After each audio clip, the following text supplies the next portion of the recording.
ఇవాళ ఇంకా పెద్దగా అయిందిల్లా సెంట్రల్ యూనివర్సిటీ భూమి పంచాయతీ మెల్లమెల్లగా గొంతులు పెరుగుతున్నాయి తెలంగాణ సర్కార్కు వ్యతిరేకంగా. కేసులు పెట్టినా జైల్లో వేసినా తగ్గేదే లేదన్నట్టు నిరసనలు ఇంకా పెంచుతున్నారు ఆ యూనివర్సిటీలో చదువుకునే పిల్లగాళ్ళు. మరి పంచాయతీ ముచ్చట మీద ఇవాళ ఏం జరిగింది, ఎవరెవరు ఏం మాట్లాడిర్రు, తెలంగాణ సర్కారు ఏం ఆలోచనలు చేస్తుంది అనేది ఆ ముచ్చట్లేందో పురాగా అరుచుకొని వద్దాం పారి.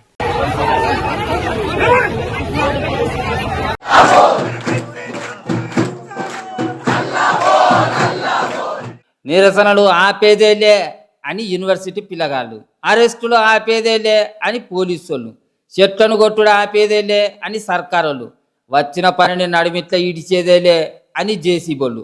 సెంట్రల్ యూనివర్సిటీలో గిదే నడిచింది. ఇవాళ కూడా సీనిమోళ్ళు ఒక్కొక్కరు ముంగటికి వస్తున్నారు సెంట్రల్ యూనివర్సిటీ భూముల ముచ్చట మీద మాట్లాడేటందుకు. చెట్లను కొట్టేసుడేంది, ప్రకృతిని నాశనం చేసే హక్కు మీకు ఎక్కడిది అని పోస్టులు పెడుతున్నారు సోషల్ మీడియాలో.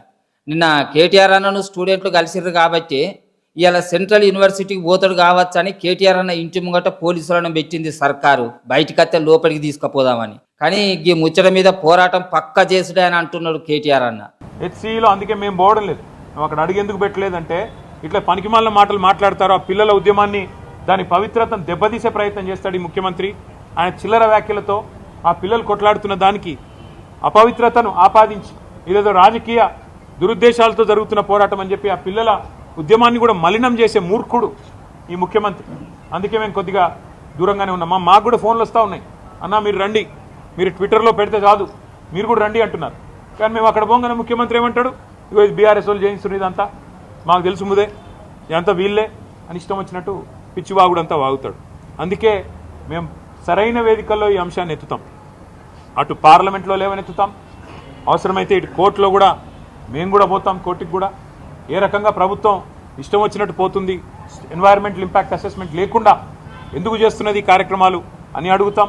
పిల్లగాళ్ళు చేసే ఉద్యమాన్ని సీఎం రేవంత్ అన్న చిన్నగా చేసి మాట్లాడతాడేమో అనే యూనివర్సిటీకి పోతలేరట కారు పాచోళ్ళు. కానీ సెంట్రల్ యూనివర్సిటీ భూముల ముచ్చట మీద కోర్టుకు ఖచ్చితంగా పోతామంటున్నాడు కేటీఆర్ అన్న. ఇక సోనియా గాంధీ, ప్రియాంక గాంధీ ముఖంలో సంబరం చూసినందుకే రేవంత్ అన్న సెంట్రల్ యూనివర్సిటీ భూములను అమ్ముతున్నాడని అనుకచ్చిండు పువ్వుపాటి మహేశ్వర్ రెడ్డి అన్న.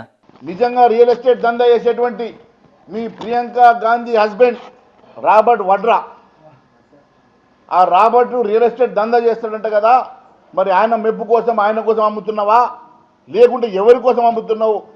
మీ పదవి కాపాడుకోవడం కోసం, మీ రోబోట్ని మెప్పు కోసం, మీ సోనియా గాంధీ, ప్రియాంక గాంధీ మెప్పు కోసం 40,000 కోట్ల విలువ చేసే ఈ భూములు వారి బినామీలకు 20,000 కోట్లకు అమ్మడానికి మీరు చేస్తున్న మాట ఇది వాస్తవం కాదని అడుగుతున్నా. ఈ భూములు అమ్మే పనిలో రాహుల్ గాంధీకి కూడా పాలున్నది అని అనుకచ్చిండు పువ్వుపాటి ఎంపీ ధర్మపురి అరవింద్ అన్న. ఇలా రాహుల్ గాంధీకి చెప్తా ఉన్నా, నీకు కమిషన్ లేకపోతే ఇది అమ్ముకుని 40,000 కోట్లు ఏదైతే వస్తాయో అందులో నీకు పర్సంటేజ్ లేకపోతే నువ్వు ఇమీడియట్గా రేవంత్ రెడ్డిని ఆపమను. ఇవాళ నీ కమిషన్ల కోసం, నీ పర్సంటేజ్ల కోసం రేవంత్ రెడ్డి ఏ ప్యాకేజీకి అయితే ముఖ్యమంత్రి పదవి ఇచ్చినావో దాని పైసల కోసం రియల్ ఎస్టేట్ వ్యాపారంలో భాగస్వామ్యమే రాహుల్ గాంధీ. నువ్వు అనుకుంటే నీ ముఖ్యమంత్రి, నీ పార్టీ ముఖ్యమంత్రి ఆపి నిన్న జింకలు చచ్చిపోయినాయి, నిన్న అనేక పీకాక్స్ చచ్చిపోయినాయి. ఆ అడవిలో ఉన్న జింకలు నెమలను చంపిన పాపం రేవంత్ సర్కార్దే అని గరమైండు ఎంపీ ఈటల సారు. ఇవాళ రేవంత్ రెడ్డి సర్కార్ 400 ఎకరాలలో అక్కడున్న జింకలను చంపి, అక్కడున్న నెమలను చంపి, అక్కడున్న మెడిసినల్ ప్లాంట్స్ని కూడా పీకేసి ఇవాళ కాంక్రీట్ జంగల్ లాగా చేసే ప్రయత్నం చేస్తూ ఉంది. ఇక ఈ పంచాయతంతా ఒకెత్తు అయితే చెయ్యిపాటి ఎంపీ చామల కిరణ్ కుమార్ రెడ్డి మాట్లాడింది ఒకెత్తుల్లా. చెయ్యిపాటి ఆణిముత్యం సారు అన్న ఇక మాట్లాడే 2006 నుంచి 25 అంటే దగ్గర 19 సంవత్సరాలు. ఈరోజు ఈ 19 సంవత్సరాల ఆ భూమి మీద కోర్టు కేసు ఉండడం వల్ల చెట్లు పెరగడం జరిగింది. చెట్లు పెరగడంతో ఈరోజు దాన్ని ఫారెస్ట్ ల్యాండ్ కింద చిత్రీకరించే ప్రయత్నం చేస్తూ, రాజకీయం చేసే ప్రయత్నం చేస్తున్నారు ఈ రెండు పార్టీలు. 19 ఏళ్ళల్లా గా భూముల్లో చెట్లు పెరిగినాయట. గా పెరిగిన చెట్లనే అవతలందరూ అడివి అంటున్నారట. లేకపోతే అది అసలు అడివే కాదట. ఇనోటోళ్ళు ఉంటే 19 ఏళ్ళేందే ప్రజాపాలన వచ్చిన ఈ 15 నెలలనే అడివైందని కూడా చెప్తాడు కావచ్చు ఈ చెయ్యిపాటి ఎంపీ. జర్రంతరైనా సోయిండాలే. అయినా ముఖ్యమంత్రి మాట్లాడంగలేంది ఎంపీ మాటలకు ఏమొచ్చింది తీయర్రి. జింకలు పులులు సింహాలు లేవు అధ్యక్ష. చుట్టుముట్టుతో కొన్ని గుంటెనక్కలు చేరి ఇట్లా వ్యవహరిస్తున్నాయి అధ్యక్ష. చుట్టుముట్టుతో కొన్ని గుంటెనక్కలు చేరి ఇట్లా వ్యవహరిస్తున్నాయి అధ్యక్ష. ఇదంతా పంచాయతీ మీద ఇలా మంత్రులతోటి మీటింగ్ పెట్టిండు సీఎం రేవంత్ అన్న.